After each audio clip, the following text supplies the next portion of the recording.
मुद्दा क्रमांक 3 या आपण लिहिणार आहोत. मुद्दा क्रमांक 3 आहे स्वार्थ समाजात अन्याय वाढवतो. मुद्दा क्रमांक 3 लिहा. स्वार्थ समाजात अन्याय वाढवतो.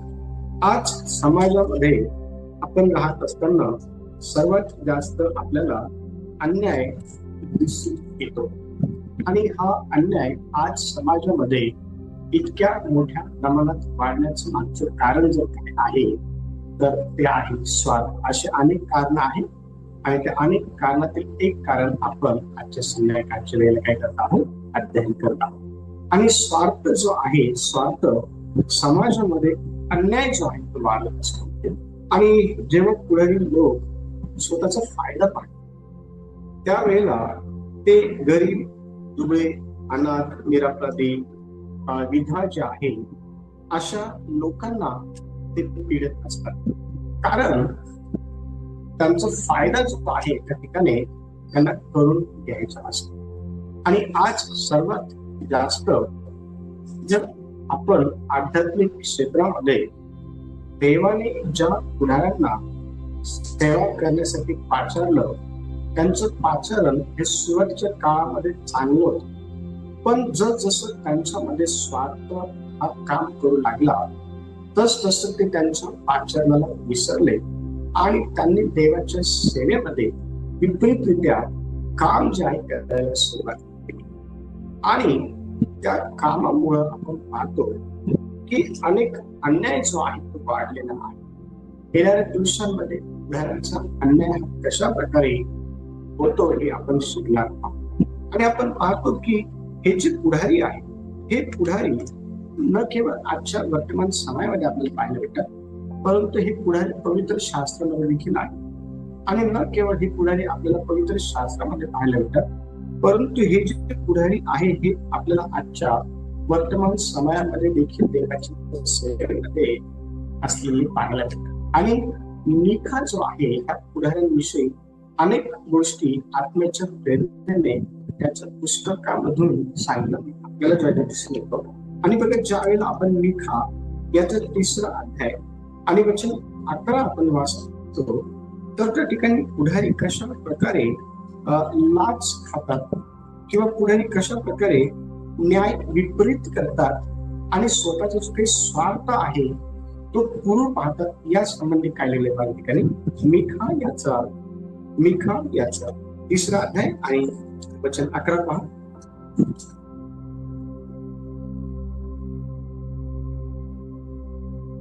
रेफरन्स सांगता का परत? मिखा 3रा अध्याय आणि 11 वचन.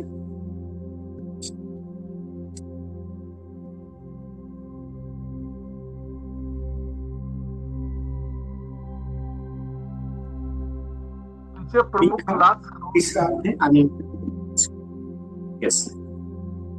तिचे प्रमुख लाच खाऊन न्याय करतात. तिचे याचक वेतन घेऊन शिक्षण देतात. तिचे संदेश ते पैसे घेऊन भविष्य सांगतात. तरी ते परमेश्वरावर अवलंबून म्हणतात की परमेश्वर आमच्या ठाई नाही, काय आमच्यावर काही अनिष्ट येणार नाही. Very good. आता बघा, हे जे पुढारी आहे, हे जे प्रमुख आहे, यांच्यावर देवाने विश्वास टाकला आणि यांनी त्या विश्वासाला अनुसरून जे काम देव त्यांच्याकडनं अपेक्षित करत होतो ते त्यांनी केलं नाही. आणि मग त्यांनी केलं काय देवाच्या सेवेमध्ये, तर वचन सांगते की त्यांनी स्वतःचा स्वार्थ पाहिला आणि त्या स्वार्थाने त्यांना इथपर्यंत उकसवलं की त्यांनी लाच खायला सुरुवात केली. त्या स्वार्थाने त्यांना इथपर्यंत उकसवलं की त्यांनी न्याय जो आहे त्याला विपरीत जे आहे केलेला आपल्याला पाहायला मिळतं. मला तुम्हाला हे सांगायचं आहे की अशा प्रकारचे समाजामध्ये सेवेमध्ये अन्याय वाढवणारे जे सेवक आहे हे केवळ पवित्र शास्त्रामध्येच दिसत नाही, तर आज देखील वर्तमान समयामध्ये अशा प्रकारचे सेवक स्वार्थाने भरलेले आपल्याला पाहायला मिळतात. आणि हे सेवक काय करतात हे जास्तीत जास्त स्वतःचा फायदा करून घेण्याच्या अनुषंगातून स्वतःचा जो काही स्वार्थ आहे तो त्या ठिकाणी पूर्ण पाहतात आणि स्वार्थाच्या माग अनेक गोष्टी काम करतात. मी तुम्हाला काल शिकवलं की स्वार्थ फक्त पुढं आहे, पण स्वार्थाच्या मागे जर आपण पाहिलं तर स्वार्थाच्या मागे वैर, मत्सर, तर, सूड, हेवा, रगेलपणा, भांडणं, शिवीगाळ, बदनामी करणं अशा अनेक गोष्टी आहेत. स्वार्थ फक्त समोर आहे, पण स्वार्थाच्या मागे ह्या सर्व गोष्टी काम करतात. आणि आपण पाहतो की एक पुढारी हा जेव्हा स्वार्थाने भरतो त्यावेळेला तो पुढारी त्याचा स्वार्थ हा पूर्ण पाहण्याच्या अनुषंगातून लाच खाण्यास सुरुवात करतो, खोटं बोलायला सुरुवात करतो.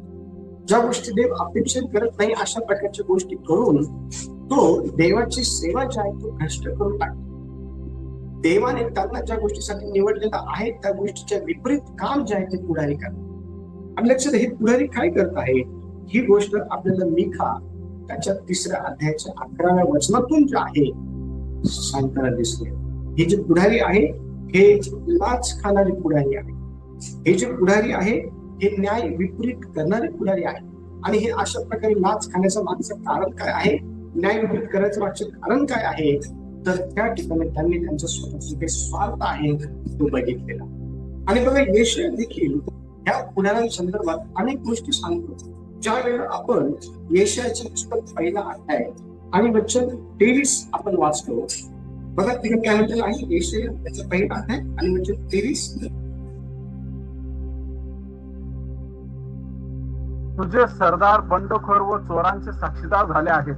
त्यांच्यातील प्रत्येकाला लाचाची आवड आहे. प्रत्येक जण नजराण्या मागे लागणारा आहे. ते अनाथांचा न्याय करत नाहीत, विधवेची दाद घेत नाहीत.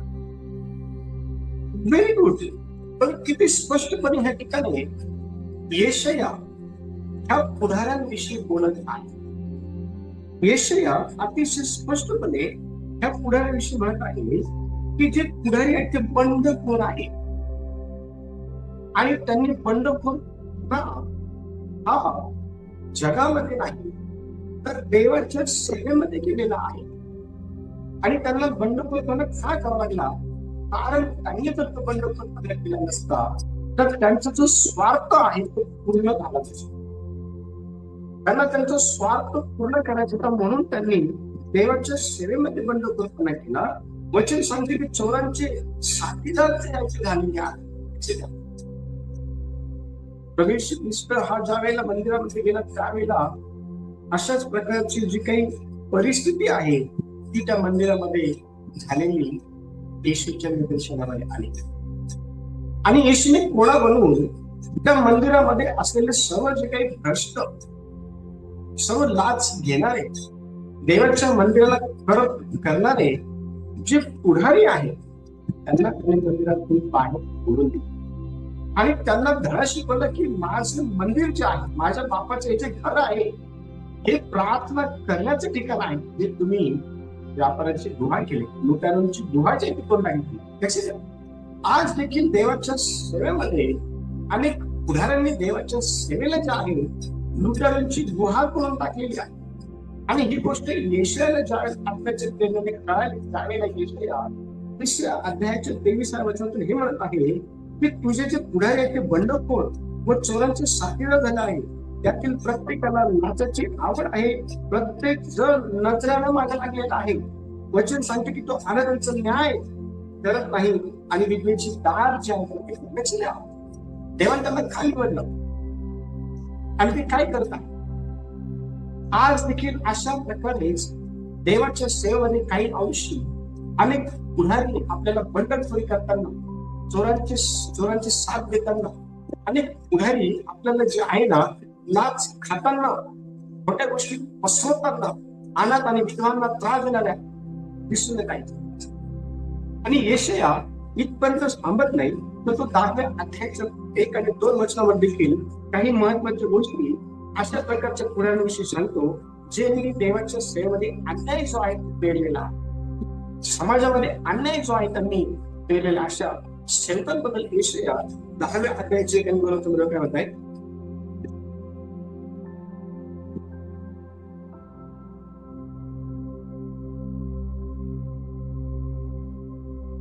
निश्चय अध्याय 10 1 आणि 2 वचन.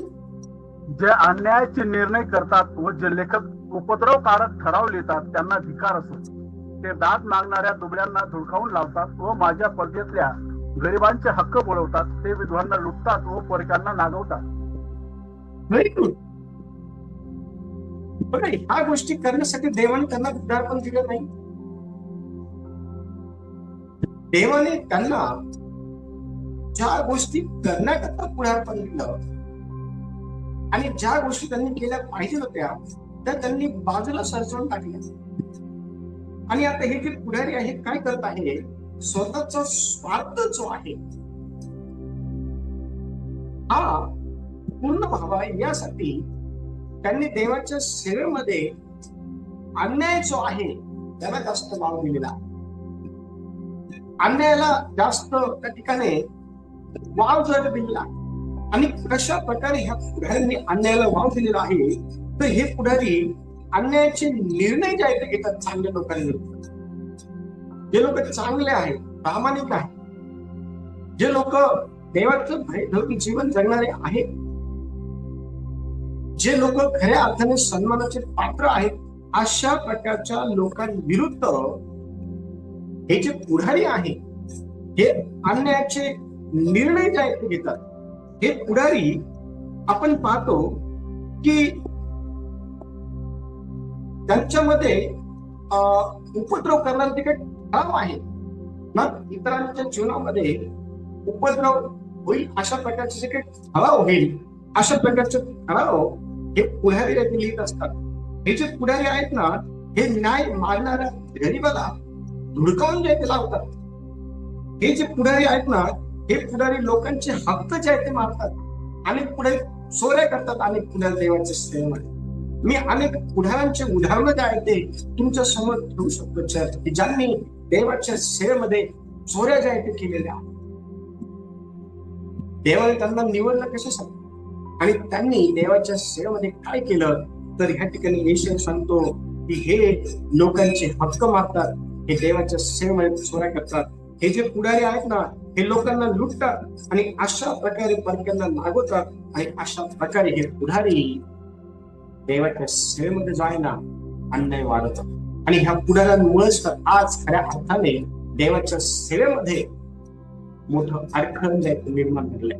ह्या पुढाऱ्यांच्या अशा प्रकारच्या वागणुकीमुळे जे आहे देवाची सेवा ही वाढते. ह्या पुढाऱ्यांच्या अशा प्रकारच्या वृत्तीमुळे, स्वार्थी वृत्तीमुळं देवाचे संजीवन जे आहे आज मंडळांमध्ये, सेवेमध्ये येत नाही. लक्ष द्या, देवाचं वचन काय सांगतं की स्वार्थामुळे यांनी समाजामध्ये अन्याय जो आहे तो वाढवलेला आहे. आणि आज देखील अशा प्रकारे आपल्याला अनेक ठिकाणी पाहायला भेटते की पुढारी हे समाजामध्ये, सेवकांमध्ये, चर्चेसमध्ये, विश्वासदारांमध्ये, संस्थेमध्ये तेल जे आहे ते निर्माण, देवाच्या राज्यामध्ये एकमेकांविरुद्ध तेल जे आहे ते निर्माण करतात. अन्याय जो आहे त्याला ते वाव देतात. चौथा मुद्दा, मुद्दा क्रमांक 4 घ्या. मुद्दा क्रमांक 4 आहे स्वार्थ आध्यात्मिक जीवन नष्ट करतो. ज्या व्यक्तीमध्ये स्वार्थ असतो त्या व्यक्तीचं आध्यात्मिक जीवन जे आहे ते नष्ट झालेलं असतं. आणि आज अनेक पुढाऱ्यांचं आध्यात्मिक जीवन हे नष्ट होण्याच्या मागचे कारण जर काय आहे ते आहे स्वार्थ. आणि आज अनेक पुढाऱ्यांनी त्यांचं आध्यात्मिक जीवन हे पूर्णपणे नष्ट करून घेतलेलं आहे. आणि बघा, स्वार्थामुळे मनुष्य हा देवापासून दूर जातो आणि आध्यात्मिक दृष्ट्या जो आहे तो कोरडा. आणि आज अनेक पुढारी कोरडे झालेले आहेत. तुम्ही जर त्यांच्या वचनाला जर तुम्ही त्यांचं वचन जर ऐकलं किंवा तुम्ही त्यांच्याकडे जर सल्ले जर घेतले किंवा तुम्ही त्यांच्या प्रार्थना जर ऐकल्या किंवा तुम्ही त्यांची सेवा जर बघितली तर त्यांच्या सेवेमध्ये कुठल्याही प्रकारे आध्यात्मिक ओलावा जो आहे तो पवित्र आत्म्याचा जाणवत नाही. पवित्र आत्म्याचा अभिषेक जो आहे तो जाणवत नाही. देवाची उपस्थिती जी आहे ती जाणवत नाही. आज अनेक पुढाऱ्यांनी स्वतःच्या जीवनामध्ये आध्यात्मिक जे काही जीवन आहे ते नष्ट करून घेण्याच्या अनुषंगाने स्वार्थाला देवाने आमंत्रण दिलेलं आहे. आणि बघा परमेश्वर वचन काय सांगतं, मत्तेचं पुस्तक ज्याला आपण वाचतो, पहिलं तिमोथी 6 अध्याय आणि वचन 10. पहिलं तिमोथी 6 अध्याय वचन 10 म्हणत आहे, कारण द्रव्याचा लोभ सर्व प्रकारच्या वाईटाचे एक मूळ आहे. त्याच्या पाठीस लागून कित्येक विश्वासापासून बसले आहेत आणि त्यांनी स्वतः पुरुषांच्या केदांनी भोसकून घेतले आहे. द्रव्याचा लोभ हा सर्व प्रकारच्या वाईटाचं मूळ आहे. आणि आज अनेक पुढाऱ्यांमध्ये द्रव्याचा लोभ काम करतो आणि त्यांनी इथपर्यंत स्वतःचा स्वार्थ हा पूर्ण होण्याच्या अनुषंगातून द्रव्याचा लोभ केला की त्यांनी त्यांचं आत्मिक जीवन देखील टिकून ठेवलं. त्यांनी त्यांच्या जीवनामध्ये द्रव्याच्या लोभामुळे आत्मिक गोडपणा जो आहे त्याला आमंत्रण दिलं. बघा पवित्र शास्त्राचं बारकाईने अध्ययन केल्यानंतर आपल्याला एक पुढारी दिसून येतो ज्याचं नाव यहूदा इस्करियोत होतं आणि याने पैशाच्या लोभामुळं येशूला विकलं. यहूदा इस्करियोत याने पैशाच्या लोभामुळे येशूला विकलं आणि त्याचा जो काही स्वार्थ आहे, त्याचा जो काही स्वार्थ आहे पैशाच्या लोभा संदर्भाचा, त्या स्वार्थाने त्याच्या जीवनामध्ये विनाश जो आहे, नाश जो आहे तो आणला. जर वाचलं वचन सांगतं की त्याने गळफास घेतला 30 रुपया करता. बघा वचन काय सांगितलं, मत्तेचं पुस्तक 26 अध्याय 14 आणि 16 पहा, 14 आणि 16 मत्ते 26 अध्याय 14 आणि 16 काय पहा. तेव्हा यहूदा इस्करियोत नावाच्या 12 जणांतील एकाने त्याच्या जाऊन म्हटले, मी त्याला धरून दिले तर मला काय द्याल? त्यांनी त्याला 30 रुपये तोलून दिले. तेव्हापासून तो त्याला धरून देण्याची संधी पाहू लागला. त्याने डिमांड जी आहे ती केली. बघा लोभाच्या मागे डिमांड पण आहे. आपल्याला दिसताना लोभ दिसतो पण लोभ एकटा काम करत नाही. लोभाच्या माग डिमांड आहे, लालच आहे. मला काय मिळत? वचन सांगतं हा जो यहूदा इस्करियोत होता ना, हा पुढारी होता. देवाने त्याची नेमणूक त्या 12 एक केलेली होती. त्याला का निवडलं होतं? त्याची निवड का करण्यात आली होती हे समजणं गरजेचं होतं त्याला, पण तो समजला नाही. त्याच्यामध्ये लोक काम करत होता. तो चोर होता. योहानाच्या पुस्तकामध्ये वचन सांगतं की त्याच्याकडं पैशांची पिशवी त्याच्याकडे होती, त्याच्यातून तो चोरायचा. त्याचं लक्ष देवाच्या गोष्टींकडे नव्हतं. देवाच्या सेवेमध्ये तो होता पण देवाच्या सेवेकडे त्याचं लक्ष नव्हतं. त्याचं लक्ष त्या स्त्रीच्या त्या स्त्रीच्या तेलाच्या बाटलीकडे होतं, जिने महाग तेल जे आहे येशूच्या पायांना लावण्यासाठी आणलं होतं. ते तेल किती रुपयाचं आहे हे गणित करायचं त्याच्याकडे लक्ष तो म्हटला या तेलाचं उगाच का तू नाश केला? जर हे तू बाजारामध्ये नेऊन विकलं असतं तर तुला त्याचे भरपूर पैसे मिळाले असते आणि ते तू गोरगरिबांना दिले असते किंवा ते तू माझ्याकडे दिले असते ते बरं झालं असतं. लक्ष द्या, देवाच्या सेवेमध्ये आज अनेक सेवकांनी, अनेक पुढाऱ्यांनी स्वतःचं आत्मिक जीवन ज्यांना नष्ट करून घेतलेलं आहे. देवाच्या सेवेमध्ये अनेक पुढाऱ्यांनी चोऱ्या करून, फसवेगिरी करून, लुटमार करून, खोटं बोलून, स्वार्थ स्वतःचा पूर्ण करण्याच्या अनुषंगातून स्वतःचं आत्मिक जीवन जे आहे ते नष्ट करून घेतलेलं आहे. आणि अशा प्रकारचं आत्मिक जीवन नष्ट करून घेतलेल्या पुढाऱ्याला आपल्याला ओळख देणं फार गरजेचं आहे. का? कारण आपण त्याच्या संगतीला राहून आपलं आत्मिक जीवन जे आहे ते नष्ट करून घेऊ. वचन अतिशय स्पष्टपणे ठिकाणी हे सांगतं की यहूदा इस्करियोत याने डिमांड ठेवली. मी जर त्याला धरून दिलं तर बघा स्वार्थ कसं काम करतो. जगामध्ये राहत असताना आपल्याला ह्या गोष्टी कळणं फार गरजेचं, कारण आपण सर्वसाधारण लोक नाहीये. देवाने आपल्याला त्याची सेवा करण्यासाठी निवडलेला आणि त्याची सेवा करत असताना आपल्या समोर अनेक प्रलोभन येतील. मग त्याचं पुस्तक ज्यावेळेला आपण काढतो 4 अध्याय, त्या ठिकाणी सैतानाने अनेक मोह जे आहेत येशूला दिले. त्याने येशूला एका क्षणामध्ये सर्व राष्ट्र दाखवली, म्हटलं मला नमन कर, हे सर्व काही मी तुला दिले. येशूने त्याला, आपण पाहतो की त्याला मोह दाखवला भाकरीचा. 40 रात्र उपाशी तो होता. येशू दगडाची भाकर अतिशय सहज करू शकला असता, पण त्याला माहिती होतं की त्याच्या बरोबर बोलणारा हा कोण आहे. लक्ष द्या, त्याने येशूला उंच मंदिराच्या कमरावरती नेलं, तिथून खाली उडी टाकण्यासाठी त्याला सांगितलं. तुम्हाला काय वाटतं, त्याला हातावर झेलून धरलं नसतं? त्याला धरलं असतं, पण त्याला माहिती होतं की त्याच्या बरोबर बोलणारा हा दुष्ट आहे. आपल्या जीवनामध्ये देखील देवाबरोबर चालत असताना अनेक प्रकारचे मोह आपल्याला होतात,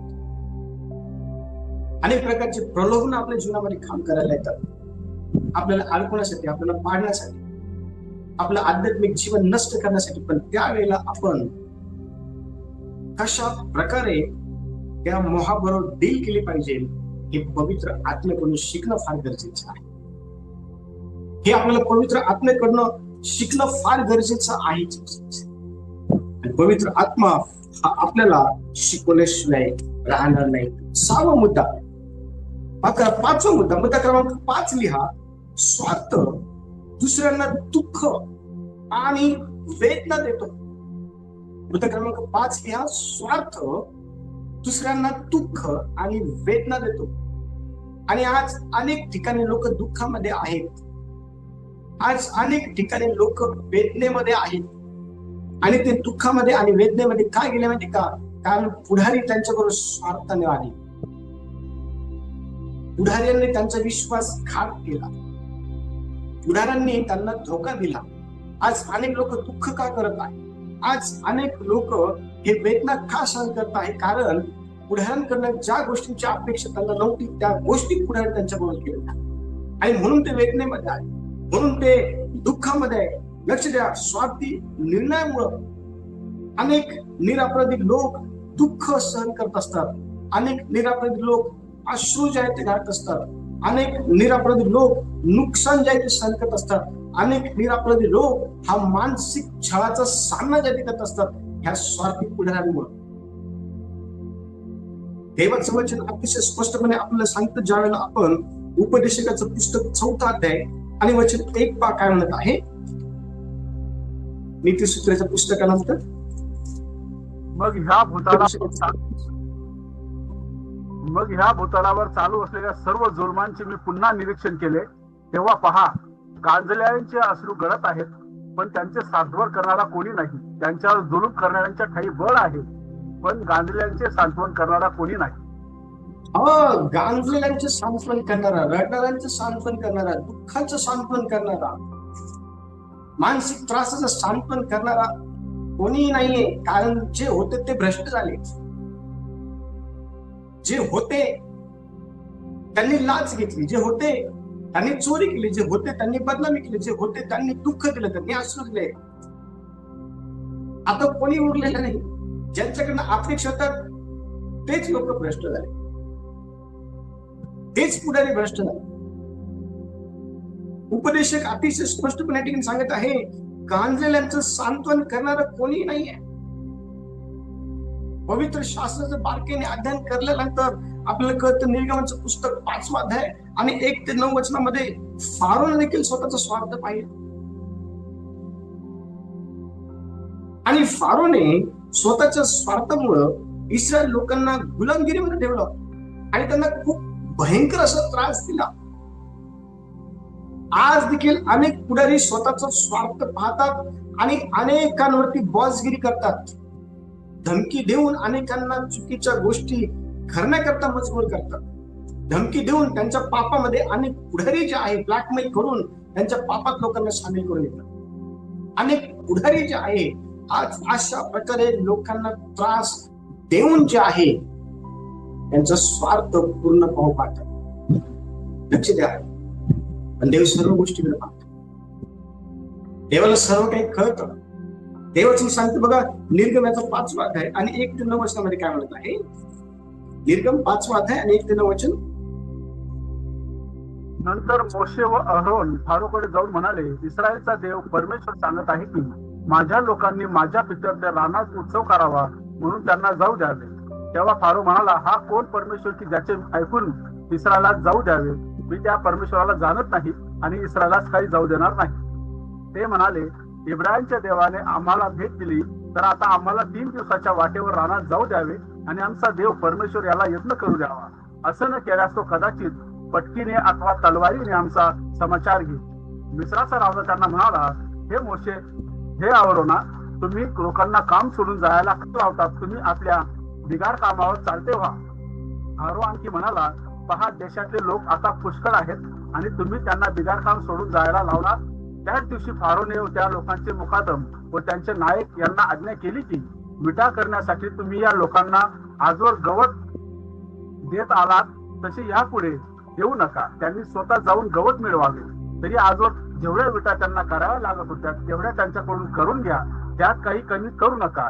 ते आळशी आहेत म्हणून ते ओरड करीत आहेत की आम्हाला जाऊ द्या, आमच्या देवाला यज्ञ करू द्या.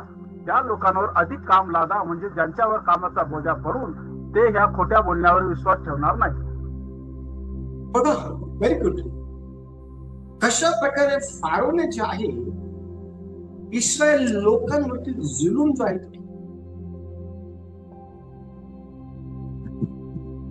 आणि आज देखील वर्तमान समयामध्ये ज्यांना देवाने विश्वासयोग्य समजून सेवा सोपवली त्या व्यक्तीने देवाच्या लोकांवरती वेगवेगळ्या प्रकारे जुलूम करायला सुरुवात केली. आणि जुलूम करण्याच्या मागचं कारण काय आहे तर त्यांच्यामध्ये असलेला स्वार्थ. त्या स्वार्थाने त्यांना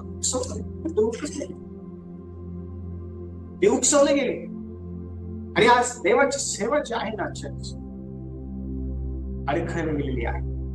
देवाच्या सेवेमध्ये आज अशा प्रकारच्या पुढाऱ्यांच्या वागणुकीमुळे जे आहे ना आपल्याला पाहायला भेटतं. अनेक लोक रडत आहेत, अनेक लोक वेदनेत आहेत, अनेक लोक दुःखामध्ये आहेत, अनेक लोक मानसिक त्रासामध्ये आहेत, अनेक लोक जे आहे ना देवापासून दूर गेलेले, अनेक लोक त्यांच्या वागणुकीमुळे परत त्यांच्या जुन्या जीवनामध्ये गेला. आणि त्याला कारण होते पुढारी आहे ज्यांनी स्वतःचा स्वार्थ पाहिला,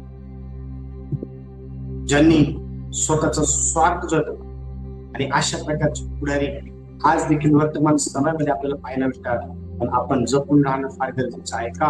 कारण अशा प्रकारच्या पुढाऱ्यांच्या माध्यमातून आपल्या जीवनामध्ये वेदना, आश्रय, दुःख, समस्या, संकट, अडचणी, बदनामी, अनेक चुकीच्या गोष्टी होऊ शकतात. म्हणून आपण सांभाळणं फार गरजेचं आहे.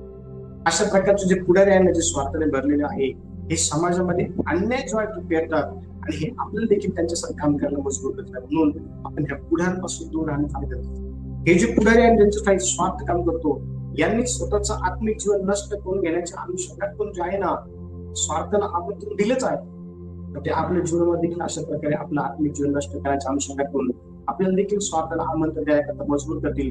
आणि म्हणून आपण अशा प्रकारच्या पुढाऱ्यांपासून दूर राहणं फार गरजेचं आहे. आपण आपल्या स्वतःला सांभाळणं फार गरजेचं आहे. आणि लक्ष द्या, सर्वांगीणरित्या नुकसान हा स्वार्थ आपल्या घरात असतो. आपलं नुकसान होऊ नये म्हणून आपण स्वार्थाला आपल्या जीवनामध्ये आजच्या रात्रीच्या नाही पवित्र आत्म्याच्या श्रमात नाही म्हटलं पाहिजे. निस्वार्थ जीवन आपण जगण्याकरता स्वतःला देवाच्या आशीर्वाद आपण